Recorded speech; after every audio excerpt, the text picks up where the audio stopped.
Hello and welcome. I am Piers Ridyard, CEO of the decentralized finance protocol Radix, a public ledger entirely focused on bringing DeFi into the mainstream. This is our podcast, The DeFi Download, a show about decentralized finance and all things crypto, where we dive into the details of the projects, assets, and services that are powering the DeFi revolution. Today, I'm joined by Philip Silva, founding advisor of BrightID.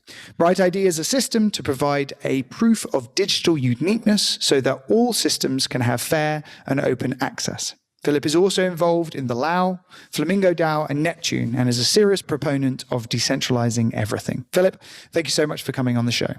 Thanks for having me. So let's start off with BrightID. And what is the thing that it is solving that is not currently solved in the world today? Yeah, so there's all sorts of places where you want to prove that you belong. You should be allowed to be there. You should be allowed to have an account, but you don't want to give any information other than, hey, I deserve to be here. And that's what BrightID can provide. So one thing I'll say is when you go to the bar and you want to drink, what they need to know is you're over 21. The way that they're going to do that is that they're going to look at your license. They're going to get your name and your address and your eye color and your height and your birthday. None of those things they needed. All they needed was an attestation from someone they trusted, the DMV, that you are over 21. That's a binary question. And really you should be able to just like flash the green check mark on your phone and that should be enough. But instead you've given away all this information. What BrightID does is it lets you sort of flash a check mark at any integrated application that only tells that application, hey, I'm unique, I'm not already on your system, and that's it. So I think that the principle of like lowering the amount of information that all places have on us is something that, you know, the cypherpunk movement was really strong proponent of. And then there was this weird period in the mid 2000s where like data became this product and Facebook and all of these services started aggregating data. But I think what we're seeing now is we're coming out the other side of it with things like GDPR and stuff like that. And suddenly companies are going, no, this is a liability. This isn't something that we actually want to hold. We don't want to be data processors. We don't want this information. So like if you were going to explain it to a 5-year-old, how do you create a system where you can trust the attestation without seeing the original information? It's tricky. Part of it is BrightID doesn't have one answer in this system. So right. If you don't think that we're doing it in the absolute best possible way, the data set we're looking at is available, and you can analyze it in different ways. So I think that this will always be a cat and mouse game, and you can always improve how we look at this. If you figure out a week later, a month later, do it better, you can do that. So you don't have to trust. If the Social Security system gets broken somehow, the U.S. government is the only one that gets to define that system and how it works. In BrightID, it doesn't work that way. Anybody can look at the data set and opine on how it works. So let's talk about how BrightID works, and then we can sort of go into the mechanics of like what are the plus points and the negative points. So like, how does BrightID work? What am I doing when I create a BrightID, and how do I create a BrightID? Yeah, so at its simplest structure, BrightID is a social graph. So right now it is a mobile app on Android and Apple. You can go download it, super fast to set up. And what you're going to do then is you're going to make connections to friends and family and colleagues. You do it by scanning QR codes at this point. It's not very different than making Facebook friends, but it's specifically for the purpose of creating this BrightID social graph. Those connections are made cryptographically. Each person's using their private keys to sign a public key, but the user doesn't know this is happening. They just scan a QR code and it clicks. But the this connection pattern is shared among a decentralized group of nodes. They all agree on the connection pattern itself, but not what that means. So I could be a bad actor creating lots of fake accounts, which we call Sybil accounts. And those accounts would be on the ledger, just like the good accounts. But then there's this separate step of, so everyone agrees, okay, this is the shape of the social graph. Now let's analyze it. And you can analyze that in any way you want. There's lots of ways that BrightID is already doing. And in the future, lots of other parties can do that too. They can tweak the parameters any way they want. And eventually they come out with an answer of, do you think this account is valid or not, verified or not? And there's not one answer. And then any application that is looking for an answer to the question, is this user in front of me unique? They can decide which verification levels they would like to know the answer, the binary answer, yes, no to. Okay, so the how does, okay, so let's take it from the point of view of the user. I download BrightID, and I then go and get some of my friends or family to also download the app. Let's say no one's got it yet. They also download the app. And then when I download the app, it creates some form of on-ledger identity for me. And then that happens also with the friends and family who do it. They've also now got some form of on-ledger identity. And then we can use each other's identity to attest to the other identity. So it's going, okay, well, you know, this address here has just attested to this address here, and vice versa. And the more times I do that, the more sort of like points I've got that show that there are other people that have attested to that. There are lots of interesting questions that come out of that. And like the first one is this Sybil question. Like you've got the Sybil, like just for the listeners who may not be aware of the problem, the concept of Sybil comes from this idea of, you don't know, it's difficult to tell the difference between a honest actor and a dishonest actor in a anonymous or pseudonymous system, because anyone can join the system and they don't necessarily have to join one times, they could join 1,000,000 times. Right. So how do you solve or start to solve the Sybil problem in this kind of system? Yeah, so there's been lots of different anti-Sybil analysis run on various social graphs in the past, and it's pretty robust, and a lot of it's open source, and we took some of those early algorithms and have tweaked them better for our system.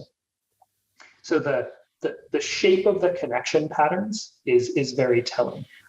We have fairly high confidence already that BrightID is very resistant to large-scale Sybil attacks. If you tried to make 1,000 accounts, it wouldn't work, because you can't get your 1,000 fake accounts to appropriately connect in a realistic pattern to the existing graph. Could you get 2 or 3? Yes. Those are sort of social engineering attacks, which you can do at a small scale. It's a different kind of problem to stop it at that small scale versus the large scale.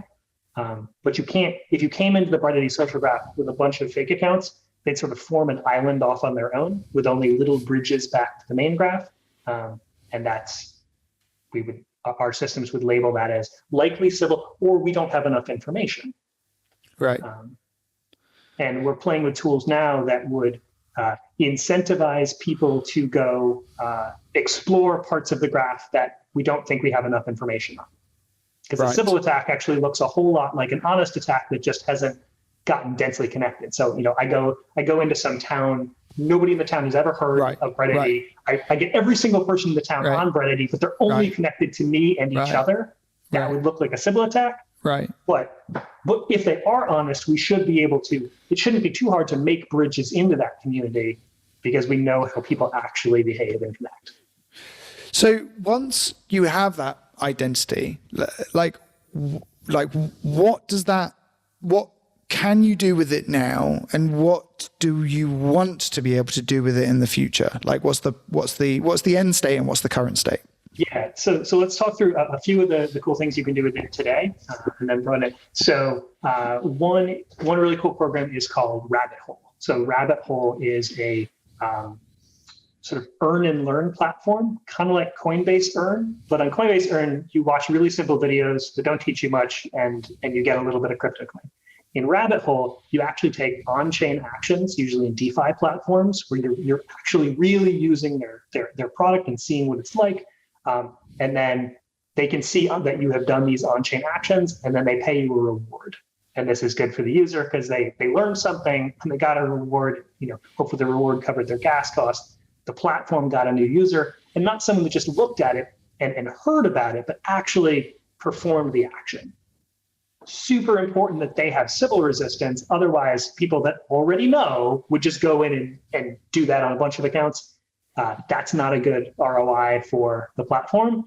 But if they're actually gaining a user out of it, it's a great ROI. It's very interesting. So this is sort of like an ability to create a human indicator to an address. It's like, oh, this is this person, and there's only one of them, and this is the person's address. So RabbitHole doesn't know who you are. They only know that whoever controls this BrightID is only on the RabbitHole site once.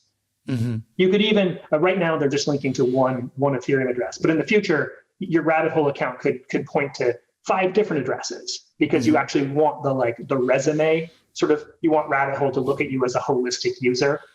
They have desire. So in the future, if a platform wants to just target like power users. Hey, I want this user to have done these 8 different activities before. They can do that. But maybe you didn't do that on one address. You'll be able to link them on RabbitHole. But RabbitHole doesn't actually know what person you are in meat space. They just know that you were there on their platform once. Right. Okay. So that's what you can do right now. And then what's the sort of 10, 20 year view of this? Where's that get us to? The way I got into this is back in the 2017 crypto bull run. I was making all this money. I was reading all this thing. This thing that I had believed in for a long time was suddenly taking over the narratives. And my wife, who doesn't care about crypto, doesn't care about money or technology, was like, "What good does this do in the world?" Right. So young white men get to make all the money instead of old white men. This is not worth your obsession. How does this actually do good? Right. I've been worried for a long time about sort of the coming of automation and how that's going to change the world, how it's going to eliminate so many jobs, and we need to figure out how to live in a different kind of society. And really, I believe a society of abundance where we're not going to have a limitation of stuff, but we're going to have a massive distribution problem because humanity has usually distributed things sort of through wages, and I think that system's going to be breaking down. I believe the solution to that is going to end up having to be universal basic income. There's lots of flavors of that. And I thought, hey, we've proven that we can have these new forms of money systems that didn't have value before, and they do now because the people believe that they do. Bitcoin is valuable because a bunch of people believe that Bitcoin is valuable. Bitcoin would also be way cooler if 1 billion people had it than millions of people. And I had this idea we could have cryptocurrency, universal basic income, new form of money distributed to everybody, at its genesis. But I was like, how would you distribute it in a fair way? And I went down this long rabbit hole of trying to solve that question. How could you do decentralized identity? You always come down to needing a universal human indicator. Right. But only that, because in my dream world where we're sharing true UBI. Right. When I say universal, I literally mean universal. Every single person, I don't care about their gender, religion, where you live, doesn't matter.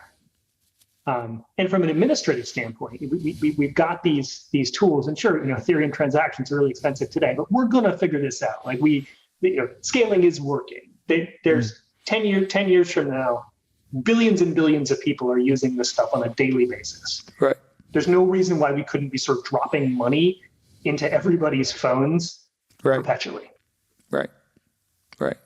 So BrightID was the answer to the problem of like, if we want to create universal basic income, which by the way, I also really agree with. Like, I think it's even more, I think it's even deeper and more problematic than you've described, in that artificial intelligence is going to be better than us at everything. Yeah.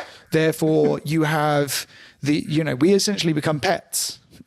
Then we need a new definition of human purpose.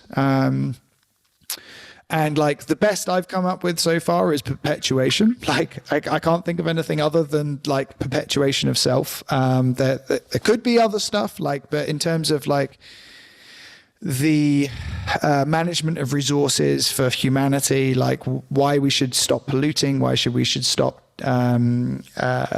causing climate change, all this kind of stuff, it all comes down to this thing of like, well, we want to continue.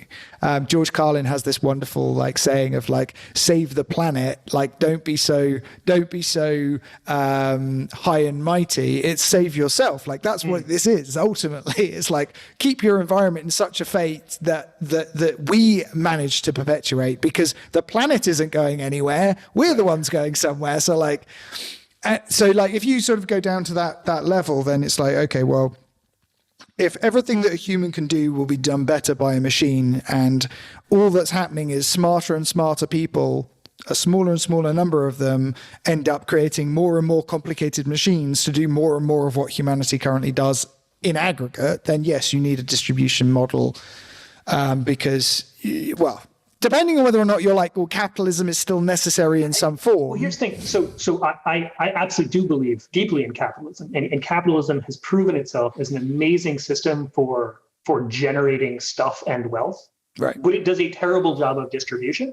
Right. And I think the key is to break those two things apart. So let production be driven by market capitalism, but let distribution be a different mechanism.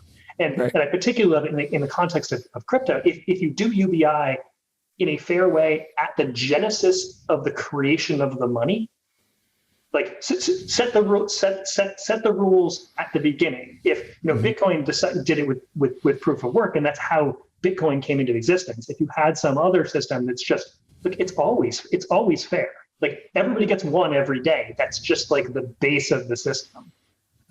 There's a UBI. Cryptocurrency that's going to be relaunching called Mana, that will do just that. It's one a day. Humanity gets to decide what that's going to be worth, but the deal is, if you prove that you're eligible, you get one every day. So it's interesting. I've spent a fair amount of time thinking about the sort of the UBI problem, and like I'm not convinced that's necessarily, I think it's too direct, and it doesn't include the capitalist system enough. I think that there needs to be a way in which intrinsically it's the profits of the capitalist system that are redistributed via the system, rather than just printing a load of money over here and going, oh, we'll just invent a reason for it to have value. That's not like why Bitcoin became valuable. It's not why Ethereum's valuable. And I don't think that's what I think that they need to be more integrated for it actually to be a fundamental redistribution mechanism, because what you want is the system to create profit, and the profit to be redistributed in a fairer way, rather than us to imagine a valuable thing and then ascribe value to it through trade. I think that actually, anyway, there's a lot there, and I'm very happy to be wrong on a number of those. So here's the funny thing. So that's part of why we did BrightID the way that we did. So there was talk early on, like, should we have a UBI built directly into BrightID, like at its core? Right. And our answer was no, because we're trying to build this protocol. There's going to be lots of experiments in UBI. And the chances that we get the economics right are really slim, because it's really hard. And who are we? But if we can build a tool that anybody that wants to do an UBI experiment can have this hard problem solved, great. Right. And then it doesn't make sense for every UBI problem to try to solve this anti-Sybil problem themselves, because it's really hard, and it's a totally reusable answer. Right. So like I've seen a number of different solutions to this. One of the ones that I thought was most interesting was this idea of you have to that you essentially have a time slot that you go onto a website for, and at exactly the same moment there is a problem that's short duration that is designed specifically that only a human can solve, but everyone has to go on at the same time, which obviously has problems with time zones and stuff like that. And then if you have that, someone can't earn more than one at the same time because it has to be a human solving it, and it's different every time, and you have it over a certain period of time. The issue that constantly at the back of my head when you think about social graphs is that there's this inflection point it has to reach. This is my intuition, and please tell me if I'm wrong. There's an inflection point it has to reach because everything is on ledger. As you say, the difference between hypergrowth and Sybil is really difficult to tell the difference. But actually, there can be a point where you could create more identity, more identities than the ones that already exist, and create a manner in which the system now recognizes these connected ones over here as the actual system, and those ones as the Sybil, even though those were the ones that started. As in, if you have no basis external to the system for validation of identity, which is why, to me, it always comes down to something where you have hyper validators who have actually done something extra, like pass KYC AML. And then that's the only way that you can then in consensus is the problem is called weak subjectivity, right?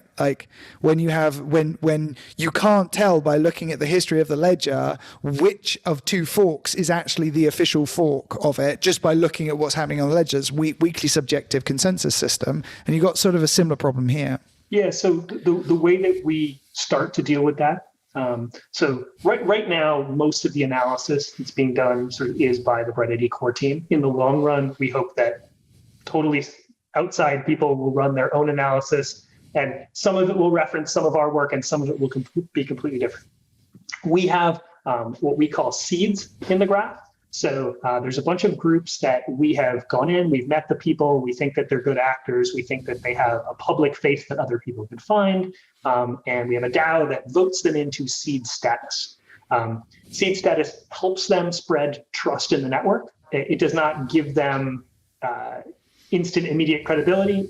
Someone doesn't have to accept their seed status, but we've sprinkled them through the graph so that if you created a fake graph, off to the side, even exactly the same or much bigger, the algorithms would say, that one has no seeds and there are only a few seeds, and this one has lots of seeds. I believe this one. Mm-hmm. So right now, this DAO is creating these seeds, and for the most part, pretty good decision system in place. But if you were running your own node, you could choose to use those seeds in your algorithms, or you could choose your own set of seeds. So maybe you would choose your friends and your family and your colleagues, people you have some reason to know. It doesn't matter how you decided them, it's the fact that you decided them. Mm-hmm. And then I run my node and I put my friends and family. I'm going to put my mom as a seed because I have such confidence that she's a unique good actor in the system. That she exists. Yeah. and that she will make honest connections. Right. You would never choose my mom as a seed in your system. Right. And then she sounds pretty cool. So yeah, she is pretty. I mean, you would definitely like my mom, but everybody likes my mom. Say a funny story about my mom. Everyone likes my mom because my mom is super interested in anything anyone else has to say. Right. And if you ever want to make friends, be super interested in what other people have to say, and they will like you if you really mean it. So other people aren't going to choose my mom, but the fact that I did. So now imagine a meta-analysis that looking at your opinions and my opinions and the opinions of 1,000 other people running nodes that all chose their seeds for whatever reasons they chose them, and that meta-analysis that you can build. That's how I think that we can solve this really hard problem in this decentralized way. we all agree on the state on what the graph is, so we can like point to that dot is a good dot and that dot is a bad dot. Like we need to have that unique identifier to point to so we can all agree on what we're talking about. But collectively, I think we can answer the question. So obviously the other like part of the world that this touches a lot, and it's one of these problems that that crypto is really only in the early phases of grappling with, is governance, right? Like the importance of identity to governance, and specifically on ledger identity that allows you to associate a key and a vote that is cryptographically verified with something that you have an anti-Sybil mechanism for the people that you want to participate, right? Yeah. So like, how is BrightID, like how does BrightID view the concept of the governance of things like decentralized autonomous organizations, and how do the tools that it has help those organizations function? Yeah, super important. So BrightID is run by a DAO, and lots of our sort of friendly projects are also DAOs. So one of our top integrations is with OneHive. So OneHive is sort of a community of thinkers creating a communal economy, and they have a money that they call honey. That's their token. It's used for all sorts of things across. There's a faucet that any BrightID user can go and collect a tiny little drip of honey. Super popular back now. It's not a ton on it at this point, but that may increase. They've got really unique governance, DAO governance that is improving. And they, in their newest integration that's just launching, called Celeste, they require BrightID in order to interact with their highest level of disputable governance, because they need individual people and they don't want it to be plutocratic. So you have to have some tokens to participate, but you can only have, any one person can only have a modest amount of influence because they limit it to BrightID. And right. We think that that's broadly applicable across all sorts of DAOs, because right now the dominant structure is token voting. And if one person So I'm just going to stop you there, because I think there's a couple of really important concepts that like we're like, oh yeah, those are problems, but like, let's just like raise them a little bit. So first of all, plutocracies. So plutocracy meaning a system of governance that is ruled by the wealthy class, right? And specifically, the more wealth you have, the more voice you have. And the problem that we have in these simple forms of governance on top of things like decentralized autonomous organizations is that the ones who have the most money in the form of the token of the platform get the most voice. And you then have this sort of like the tyranny of the wealthy rather than the tyranny of the majority, which is also a thing. Tyranny of the wealthy, which means that people vote for their own selfish interest, that is narrowly to do with, and like the most extreme form would be you only get paid out if you have over a certain amount of money, for example. We vote to give all the money to ourselves at the top. Exactly. Yes, exactly. And which is what happens in the government.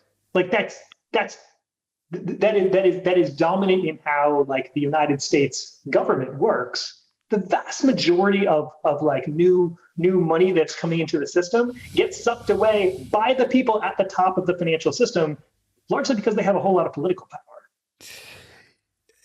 So like, I largely agree with you, but I think that's less like ipso facto true. Like it's more like, there is new wealth created all of the time. Like crypto has created a load of billionaires recently. Like the .com area created a load of billionaires. There is a churn.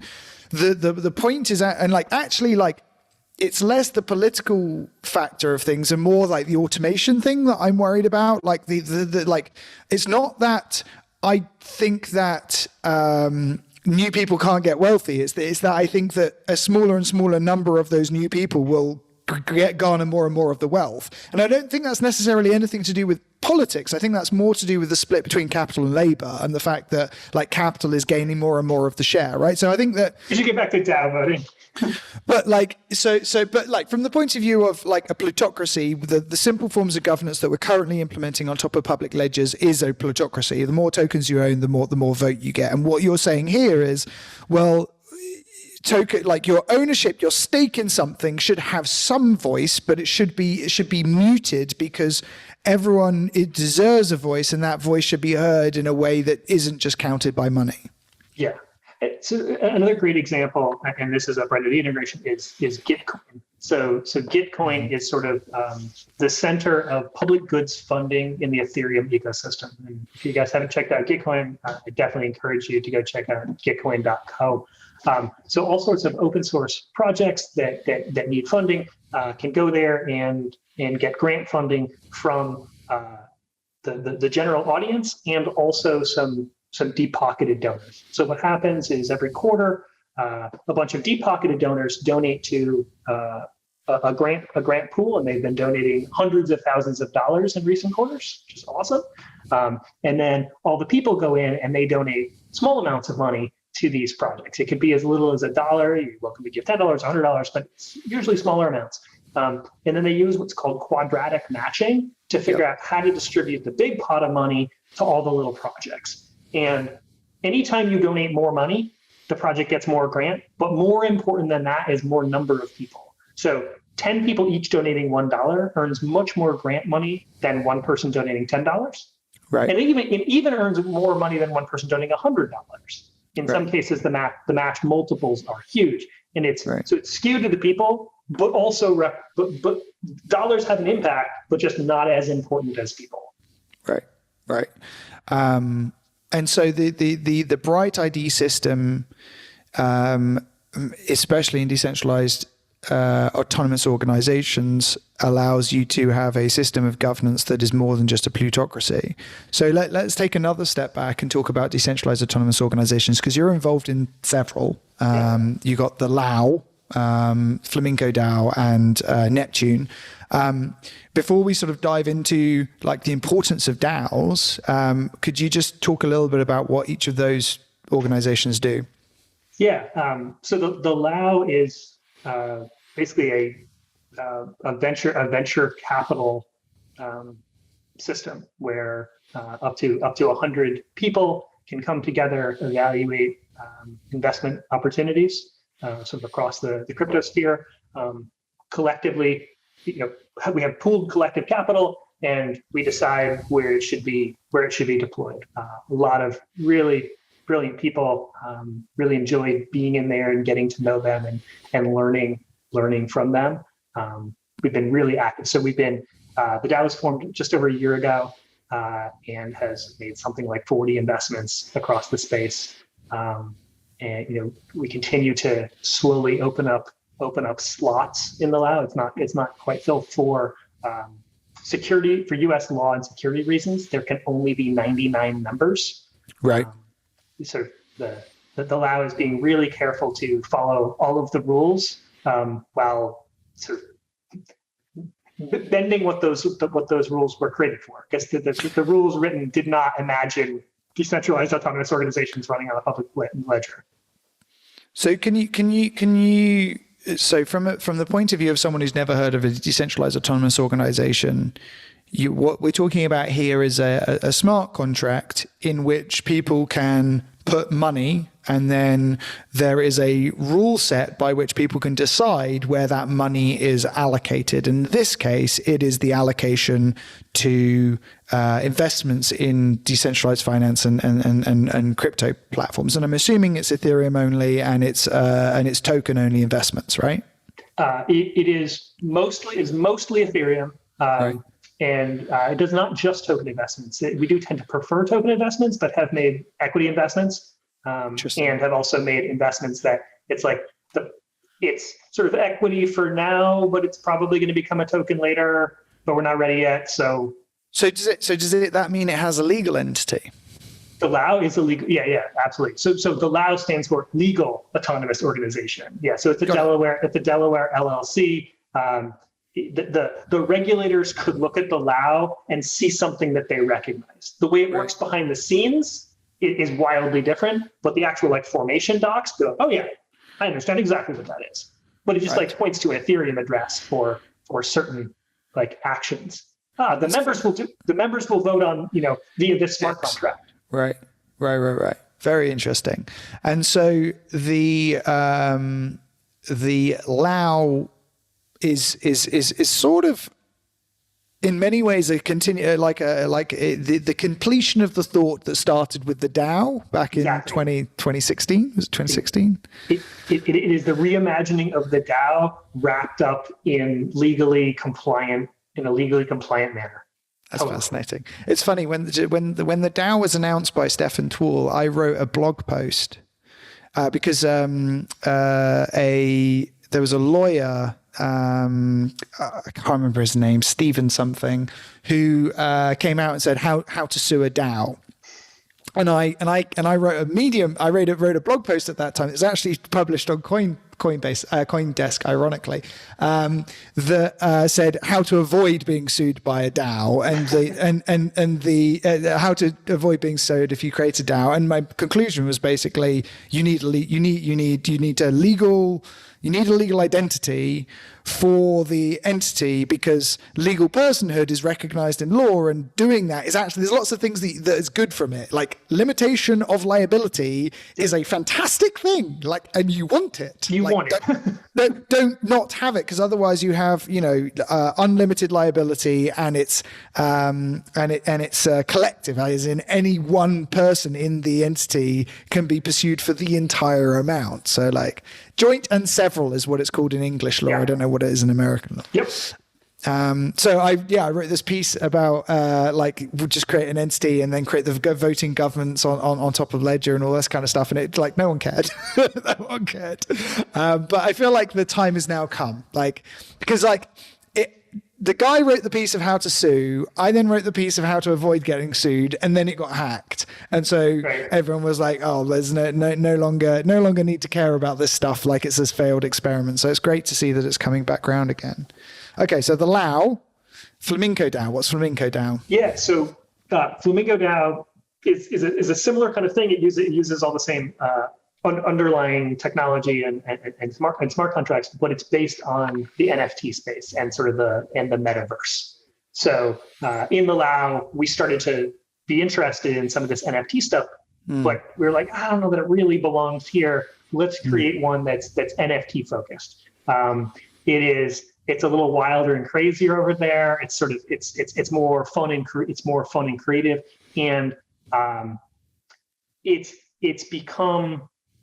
definitely become it's a trend spotter and a trend setter. So Flamingo, one of the purchases that sort of put Flamingo on the map is we bought the first CryptoPunk alien that had been for sale in years. We bought it for $700,000 a few months ago. CryptoPunk, I have no idea. What is a CryptoPunk? Oh my God, no, CryptoPunks. Okay, so CryptoPunks are one of the first NFTs that existed, and the one that is sort of currently running the show. So it's these super simple pixelated faces. It's 24 by 24 pixels, and they're funny little faces. Most of them are human. There's boys and girls, and some have mohawks, and some are wearing hats, and some have glasses. There's some zombies and some apes and some aliens. And these things, so originally back in 2017, you could have minted these for just for free, for a transaction cost. Right.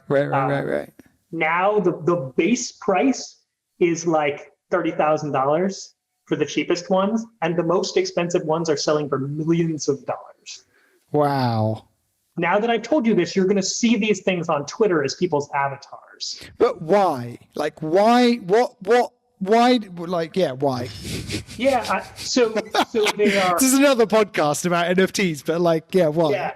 I mean, scarcity. No. Don't give me the scarcity argument. I hate the scarcity argument. My daughter's nappies are scarce and unique, but don't give me the scarcity argument. There's plenty of things that are scarce that are not valuable. No, but they are scarce and people want them. There are more people that want them than can have them. So there's a supply and demand mismatch. Sure. That's describing the market dynamics as it is now, but why did people start wanting them? Yeah, and it took a long time, honestly. So it's for their historical nature, I think, more than anything else, and for the community.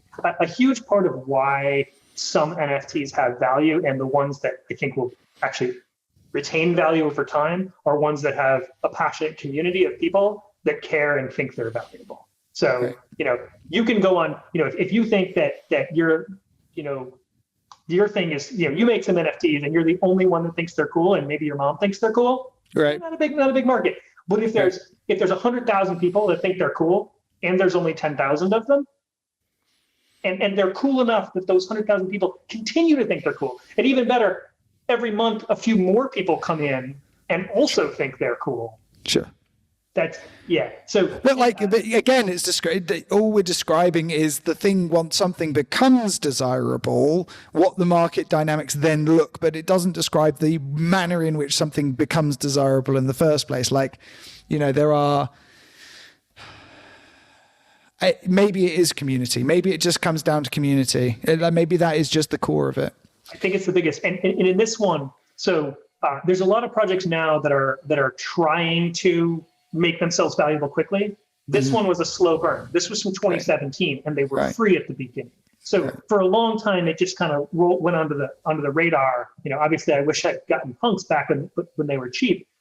But some influential people started getting them. Some people that had great opinions, they started saying them on Twitter. And it brought more people in. So there was a time that wasn't particularly cool, and now it's cool. People they're using them as Twitter avatars as a flex. They're like showing off. They're like, look at me, I got a pump. The Discord is, crazy. People they love it. And you can't convince them not to love it. They're in deep. So Flamingo DAO is the NFT play, and then Neptune. So Neptune is very recently launched. It just launched sort of this month. It is going to be a liquidity-focused DAO. So interesting. There's all sorts of ways to deploy liquidity into DeFi and earn yield. And Neptune, so it's Neptune because it's the god of the ocean. Right. And, sure. Yeah. Yeah. And so this ocean of liquidity. Sure. There's all these platforms that are looking for people to put liquidity on that. Right. So the Neptune can deploy that. There's lots of strategies.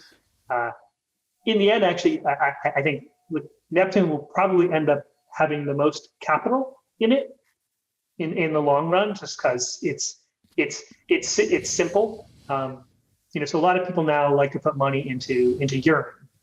Right. Because you don't want to do all of the stuff yourself. So right. You don't want to, and it's not efficient, right? If you've got $1,000, you can't do those strategies yourself because the gas cost and the complexity. But you throw it in with everybody else in Yearn, and they have really defined algorithmic kind of strategies. And the Neptune is certainly going to have algorithmic strategies, but it can also have strategies that are more sort of human controlled, understanding opportunities, having it be live. It's not entirely code based. We'll certainly have those, and we'll definitely, I'm sure Yearn will be used sometimes in the Neptune strategies because Yearn is awesome. Right. But it's got that human flexibility. It's that cyborg kind of, not cyborg. What do you call it? It's like half human. Cyborg. Yeah. Yeah. Exactly. Okay. Yeah. Yeah. Exactly.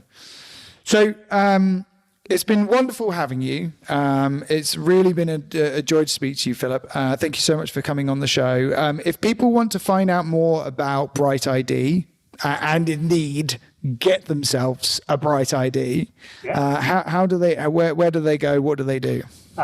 Easiest place to start is the website brightid.org. We're also on Twitter. It's BrightID Project, unfortunately, because someone has the old they don't even use it. Also, there's very active Discord channel. When someone wants to get first into BrightID, if you don't already have friends that are on BrightID, the easiest thing to do is come to one of the many times a day online meets. You'll come onto a Zoom call with a bunch of people, and there'll be someone there to walk you through making your first connections. So an easy way to get started before you know people that are really in it. In the long run, the key is going to be connected to people you know in the real world. But it's an easy onboarding situation. I'm on Twitter at UBI Promoter, and most other platforms also at UBI Promoter. And the LAO is the lao.io. Awesome. Thank you so much and have a wonderful day.